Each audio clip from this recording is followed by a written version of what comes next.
there, I'm Spenta. I live in USDA Zone 7 and I love gardening. I have plants indoor and outdoors and I would love to share some tips with you today. I hope you like, comment, and share. And remember to subscribe if you haven't done so. Again, I'm Spenta and I wish you a beautiful day and thank you for watching my share.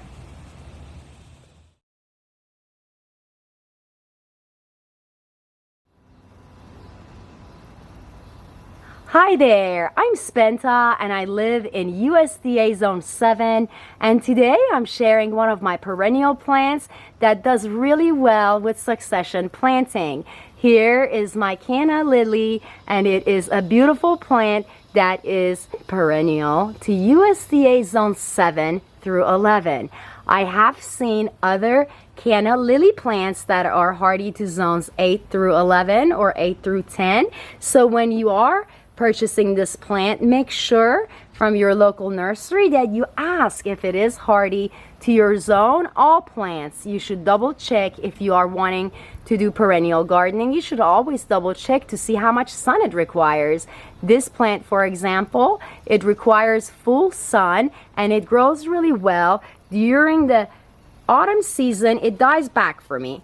So it does come back because this plant grows via rhizomes, and the good thing about this, the facts are that, let me share something with you.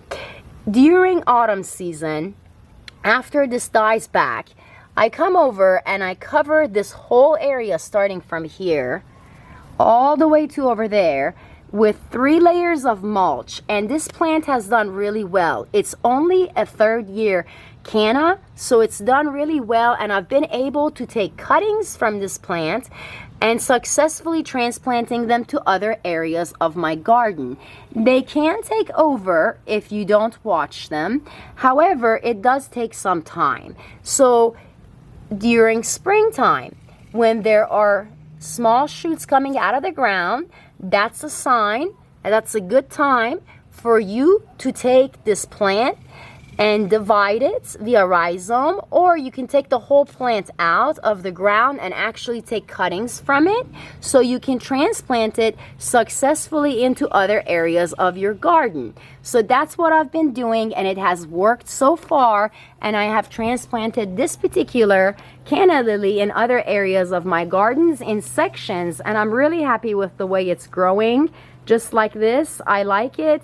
It's very herbaceous and colorful, and as I mentioned, it does bloom during summer season, so look at it, it's really pretty.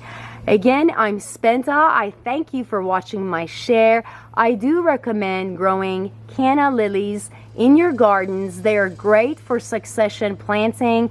If you haven't subscribed, please take a moment to do so. Also, I have a playlist on succession planting. Take a moment to look at that. It is really good and it does wonders for a gardener, and I really recommend succession planting. Succession planting works great if you are not full of space, or if you have a small amount of space. It works really great for gardeners, so I really recommend it. And therefore I recommend the Canna lily because it does grow from rhizomes and you can successfully transplant it and take cuttings and move it into other areas of your gardens. Thank you for watching my share. Again, I'm Spenta, wishing you a beautiful day and happy gardening.